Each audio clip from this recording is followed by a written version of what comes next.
Okay, thanks. Yeah, hello. My name is Max, one of the co-founders of Centrifuge, and I think I'm moderating this panel because I'm investing right now in what's called ReFi, regenerative finance. I would have hoped that a few more people, hopefully that's not indicative how many people care about climate and environment, but it's okay. We'll make the best out of it. I just want to start here with everybody here in the panel, just a quick intro about yourself and yeah, about your project, obviously, and then keep a little bit of a focus on what real-world assets you're actually thinking about tokenizing. Why you're here. Awesome. Hi, everyone. Good to see so many familiar faces out there. I'm Adam, the founder of Plural Energy. And what we're building is an on-chain financial operating system for renewable energy assets. So what that means is batteries, solar fields, wind farms, energy efficiency projects can come to us to form capital. Great. Hi, I'm Nicole Pasricha. I'm the head of climate and impact at ALMA. ALMA is a global debt platform that invests in sustainable development assets. So within those assets that we invest in that have social and environmental benefits, of course, a lot of environmental assets such as replanting trees, such as clean cooking, such as EVs. And we have capital from different types of institutional investors, family offices, and also DeFi capital as well. So we see on-chain capital as a great potential source of increasing our investments in this space, which we can go into. Hi, I'm Phil Fogel. I'm one of the co-founders of Flowcarbon. Flowcarbon was founded to help scale the carbon markets using technology and specifically blockchain technology. One of the things that we were pioneering is the ability to tokenize existing carbon credits, and we've also been working on building out financial structures on-chain to help finance carbon projects. I heard, I think at least from Nicole, but maybe from the others as well, the term sustainable finance. One of you, what do you mean with that? What is sustainable finance? Yeah, for us, sustainable finance is any kind of project or company that has some kind of social or environmental benefit of its business. So for example, if we think about social outcomes, we finance a lot of fintechs and microfinance, trade finance, for example, in emerging markets. So access to finance for individuals or businesses, like small businesses who couldn't really get it, is the social outcome. When it comes to environmental assets, there we are investing in projects that have climate outcomes. So they're creating carbon credits. So they're generating improved environmental outcomes. Something like clean cooking is an environmental asset. It's reducing people's use of, there's like almost 3 billion people in the world that cook using firewood. And so there's a huge environmental degradation as well as human health impacts. So if we can finance the purchase of improved cooking stoves, then there's a great environmental benefit. So for us, sustainable finance are assets like that. EVs are a great example. We have lots of demand for EV finance, whether it's working capital for operators or, expansion capital.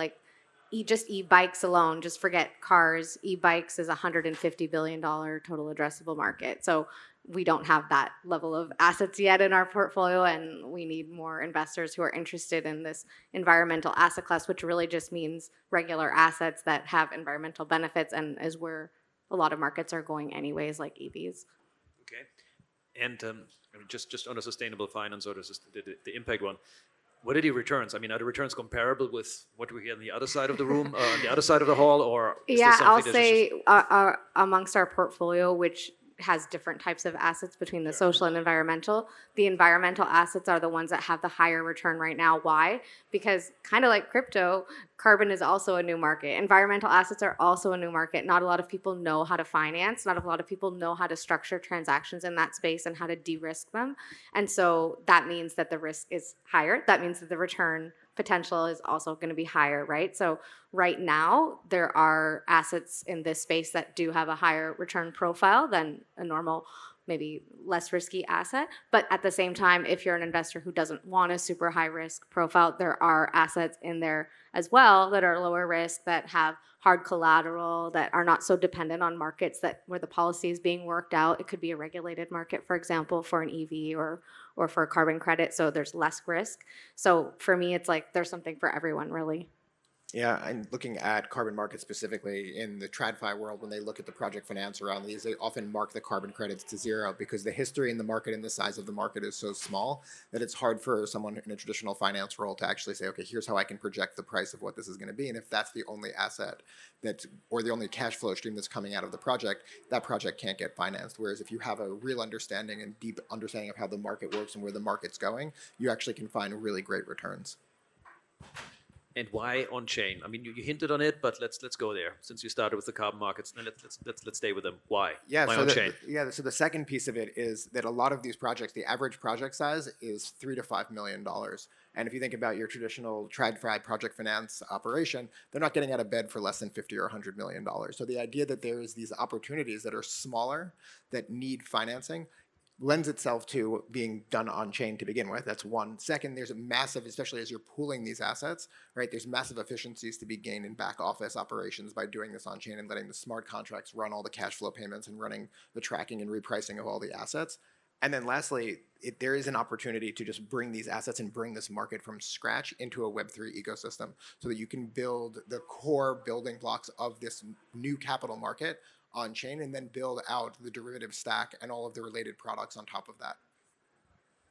If I just can double click on that or follow up on that one, does this mean I don't know, in a few years from now, we bootstrap everything, we have the small facilities, then they come, like interest in the space comes big enough, money flows in, we don't need on-chain anymore, so TradFi takes over, we're fucked? No, so TradFi is coming for the space, right? But it's taking them a long time to do it.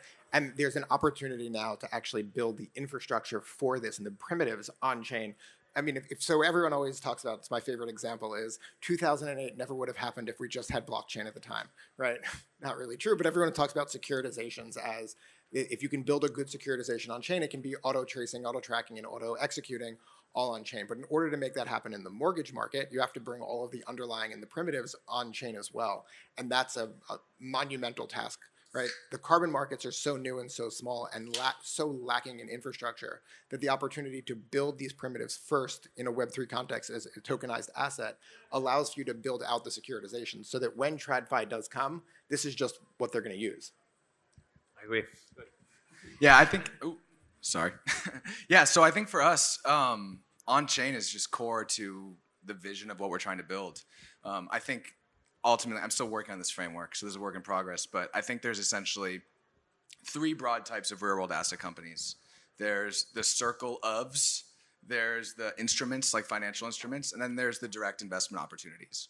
And what we're building is in that third category, which is less about how can we just, tokenize and drop these assets on chain, but rather how can we use the primitives that have been so successful in DeFi to create a new financial operating system for renewable energy. So our first product are security tokens of equity and renewable energy projects, but eventually we'll be able to allow renewable energy projects to borrow against those tokens, post them as collateral, and have smart contracts automate the liquidation process.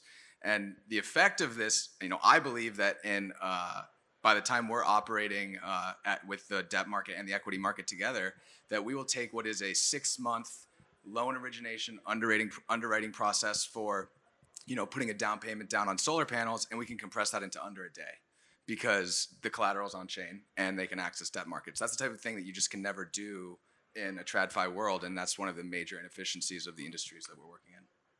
And I'm copying a little bit what Milton did in the main room before, where she asked how long it will take until a meaningful portion of whatever the real world asset is or the asset is that we talk about is on chain. I mean, let's carbon and the solar equity. Is it a 5-year horizon until we have double-digit percentage of the space, or what is it? One of the benefits of operating in big markets is there's a ton of selling opportunities. One of the challenges is that having a percentage market share takes a lot of work. So our service addressable market in the US is $160 billion worth of solar assets. I would say our pilot, we're targeting 100 million on chain in the next 2 years. And then from there, we'll be going to $1 billion, which will be around these other financial instruments that support it. At that point, I think what the company starts looking like at that stage is, how can we make it so that these tools are automated so the renewable energy company can just use what we're building to create security tokens, offer equity, access debt, and so forth. So I think to hit, double-digit percentages of the renewable energy industry is going to take a long time. But I think having meaningful percentages of the RWA on-chain market will be pretty quick for us because of the size of the assets we're working with and the needs we're solving.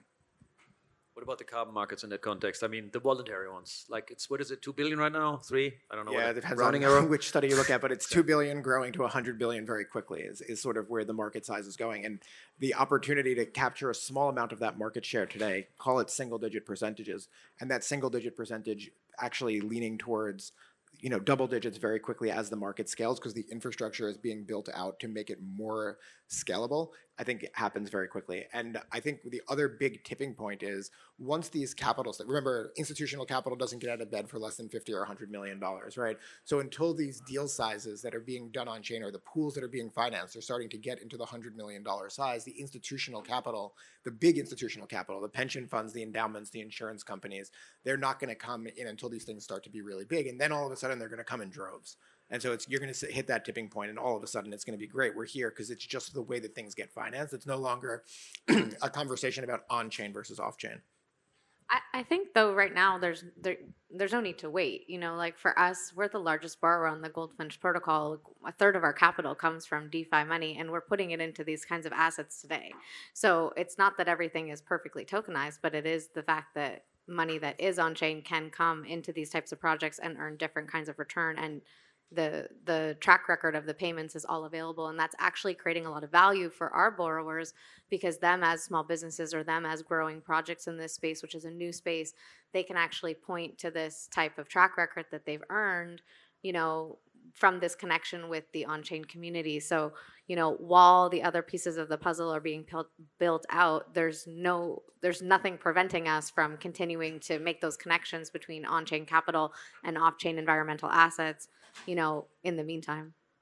Can you, I think I recall it's 50 million is the number that you put in several transactions into pools. Can you just share a little bit numbers, details over the last few months? On the assets that we have already? Yeah. I mean, environmental assets, probably about 10 million in transactions. The rest would be in other sort of social and fintech. And in those, everything repaid. Oftentimes our borrowers come back for more capital. So they'll take one loan and then oftentimes they'll need to scale up. They'll want more capital. So repeat borrowing or scale up of their facility, which is very helpful for them. And so far all assets repaid or still outstanding, but on time. So for the Goldfinch lender, whomever is participating in that pool, I don't know the people, but, from their perspective, their yield has been very stable and it's, interest payments coming in. The terms can be flexible also. If you're looking for something long-term, let's plant a forest. If you want something short-term, let's finance a cook stove. Like there's, a lot of options in terms of depending on what the on-chain capital is looking for their yield and for their term. Got you. Maybe a little bit self-serving, but I still care. So we had a fund, a pool about 6 or 9 months ago to get a Flowcarbon. I think one of the first ones for carbon forwards. So how did it go? How was the experience? What worked? What was shit? Yeah, I mean, it's an interesting question because Centrifuge wasn't necessarily built for purpose for investing in carbon projects. And it's been a great process learning together and improving together because I truly believe that the carbon markets will scale on the back of securitization, right? The carbon markets have to look a lot like the mortgage markets in order to fill the multi-trillion-dollar funding gap that exists in climate tech today and climate restoration today. And so thinking about initially Centrifuge was built for short-term lending. We looked at a forward contract as a kind of a short-term loan, but it's not exactly a short-term loan because it doesn't have a fixed interest rate. The price can fluctuate. You're taking on price risk of the underlying asset at the end of the day. And so the repricing that took place and looking at how you calculate junior APY was not built for purpose. And so in sort of the new relaunch of Centrifuge on Polkadot, we've help make improvements to make that a better use case and a better way to do this. But I think there's still a long way to go in looking at creating securitizations meant for illiquid assets that can change in price and can change in value and are tied to an underlying.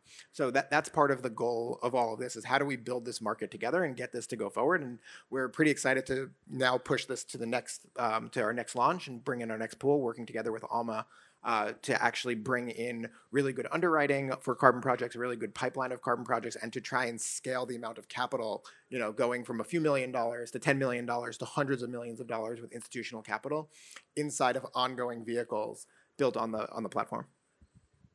From all the three of you, I mean, do you see institutional interest in those assets, or is this a retail play? Yeah. Well, so I don't know if there are any allocators in the room, but I'm sure that most institutional allocators would admit that their ESG investing is the worst investments in their portfolio financially, and that oftentimes it's scratching an itch of some kind. We can break the rules on that. We have the yield of direct investing in renewable assets, but the liquidity and the accessibility of ESG ETFs, green bonds, and so forth that currently have either negative or like 1% top yields. So we're getting a lot of interest on the institutional side in the sense that, oh, wait, we can invest in ESG and not lose money. It's almost like a shock.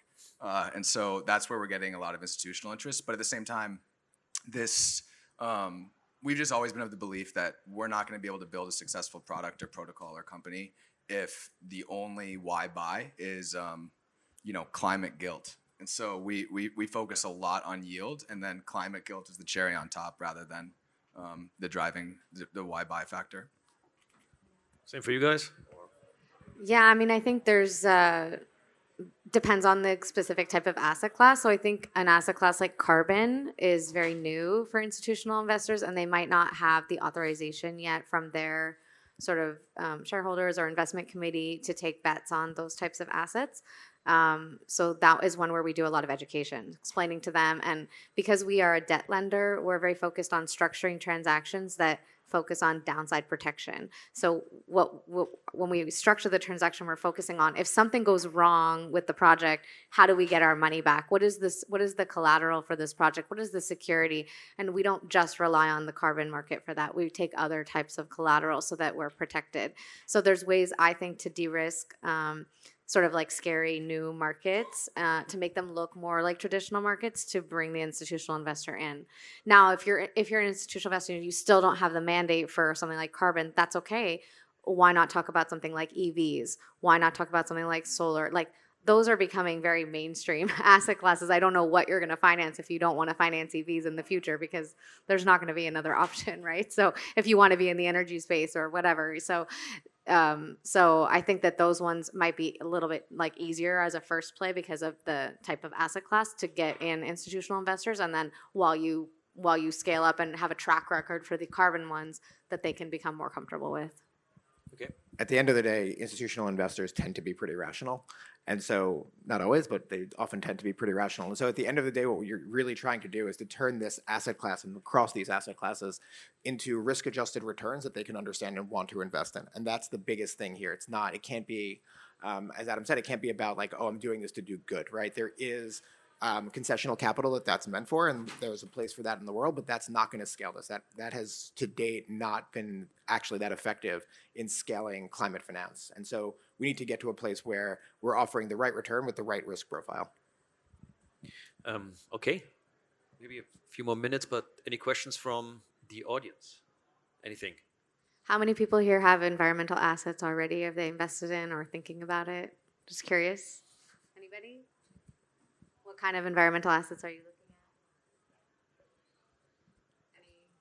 Anything in particular? Wind and solar. Okay, yeah, awesome. Anything else? Not yet, right? Solar, but mainly for tax credits. Okay, yeah. Talk to us.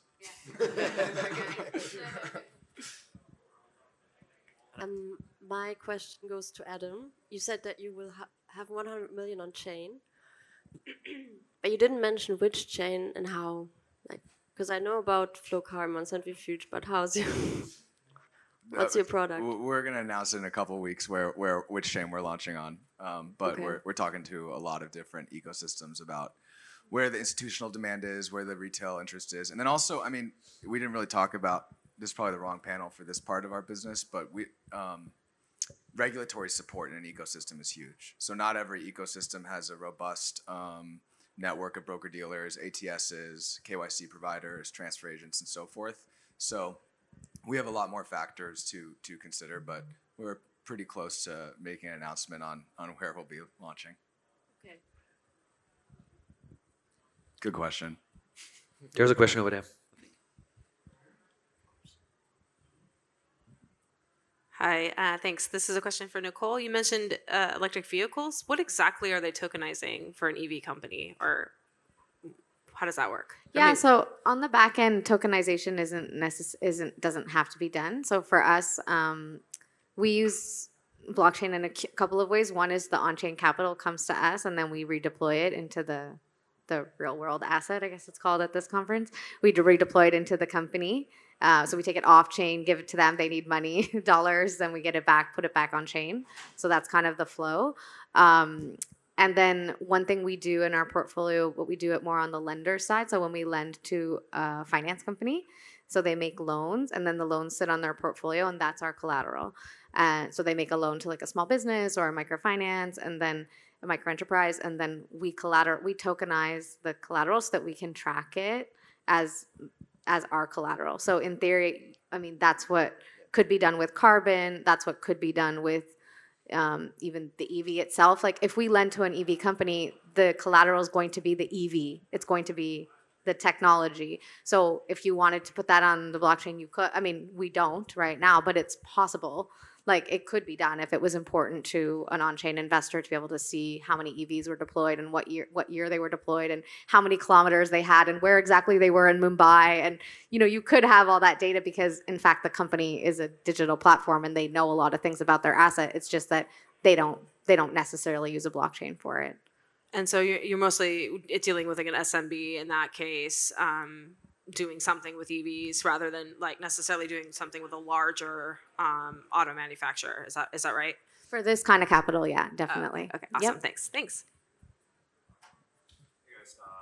thanks for the panel. Good.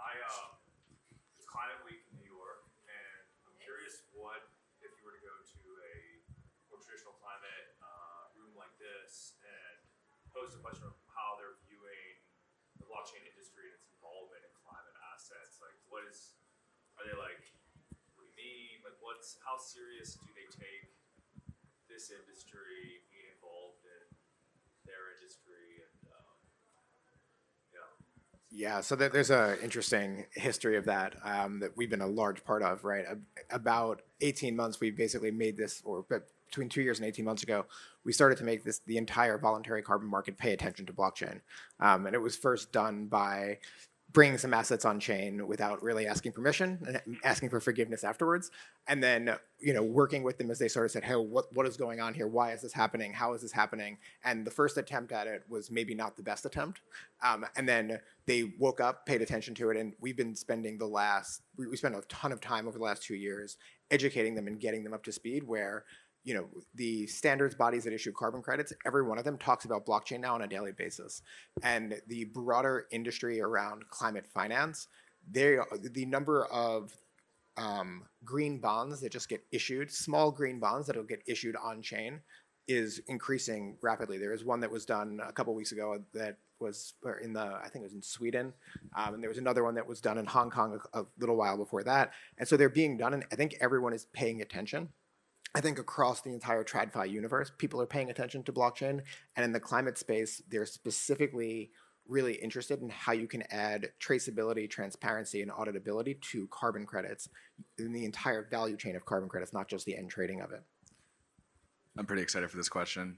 So, yeah, I agree with a lot of what Phil's saying, but we have like a very active example. So, like I said, we're in that direct category. We are focused on helping renewable energy companies finance their projects. So last week we were in Vegas at the biggest renewable energy conference in the country. It's 30,000 people from the industry.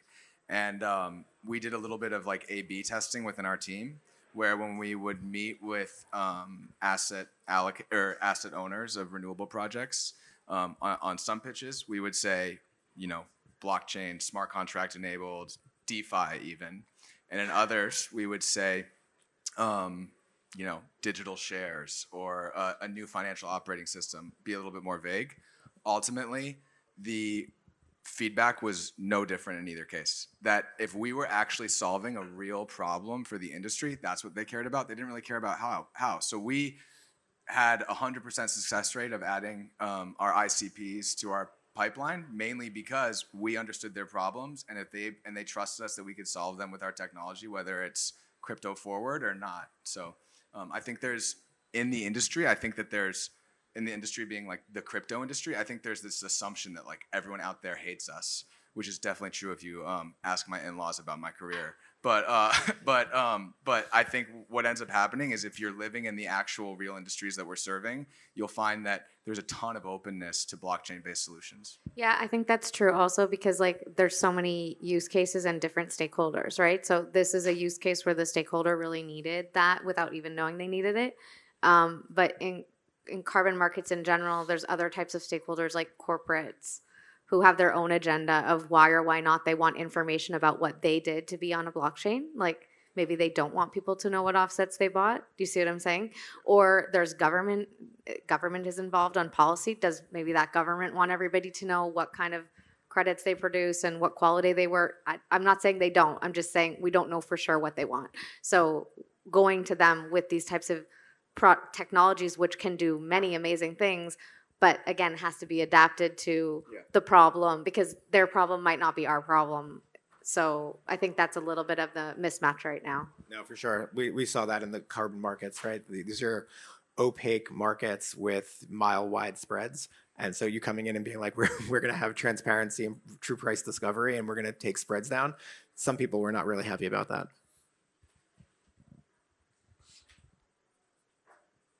Last question. We good?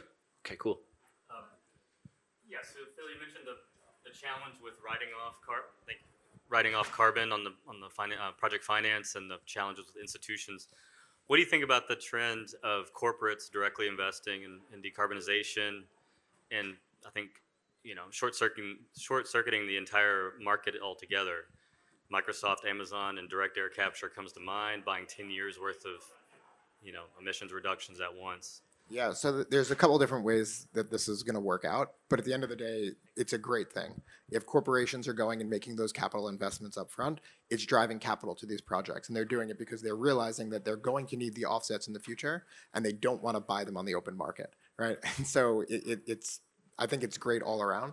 I also think that there's a real opportunity for companies to actually get involved in project finance around these projects that is not even being seen. Like, so the frontier companies, right, the Microsofts and the Metas of the world, they're doing it, but their footprint isn't that big, right? In the scale of what needs to be decarbonized, they are the tip of the iceberg, and we need to get all of the hard to decarbonize businesses to start thinking about how they can decarbonize. And the name of the game is always decarbonize first, offset the remainder. Yeah. Sorry to piggyback. I want to just add something to that. We're working on a concept internally, which working name only is sustainable finance. And what the thesis there is that a lot of corporates today are essentially, chasing climate guilt and burning up dollars to offset or to do whatever by renewable energy credits. And so our idea for sustainable finance, working title, is that if they are investing directly in yield-generating assets on the principal, then the yield from that asset can be used to purchase the environmental attributes that they're interested in. So we're currently working on a financial product for corporates that will basically take, $100,000 of principal invested in our yield-bearing assets, and then the 15-20% yield every year is to purchase RECs or carbon credits and so forth. So I think that in general, when it's like corporate offsetting is just also so early, and there's so much opportunity to expand, and like the more composability and use cases you can have around that, the more interesting it'll be. And to be honest, like even corporates who are buying offsets or making commitments towards them, it doesn't mean they're financing the project. Even if they issue a purchase agreement for a contract, even for 10 years, it doesn't mean they're giving even $1 today. Yeah.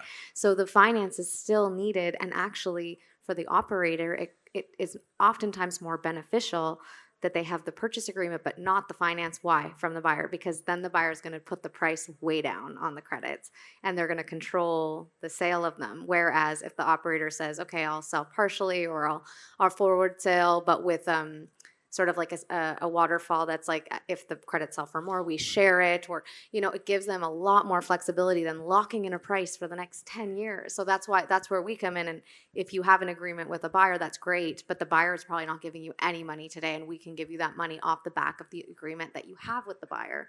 So it's really great if they come in, but on the finance side, I'm not sure if they're always going to be the right player. Yeah, it's amazing how important the purchase agreements are for financing a renewable project, a carbon project. Just like renewable energy. Yeah, it's so important. Like if you don't have a 20-year purchase agreement, it's going to be really, really hard to build, capital for your project. And so, to me, it's just kind of interesting that that's like the most important thing, but it's also it's also the most difficult to get. Yeah. And potentially detrimental to the project, because the only way they can get the financing is if they get the purchase order, so they sell the credits at the lowest possible price, and then they don't have capital to plow back into expanding facilities. But I mean, it's not dissimilar to energy, where the PPA is not necessarily who's financing the project, right? The PPA is used by the financial institution to finance. Capital, yeah. So that's exactly how it should be done here. It should look similar. Yeah. Yeah. See, I think.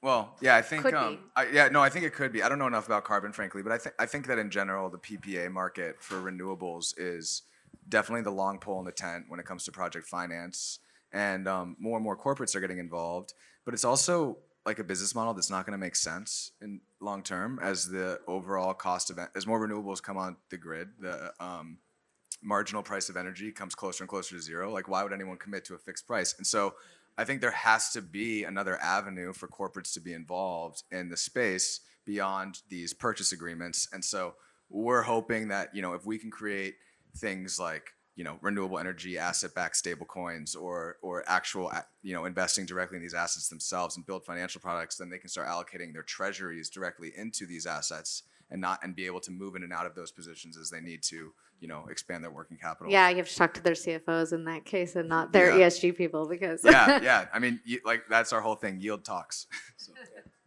All right. Good. Thanks, panel. Thanks, guys. Thank you.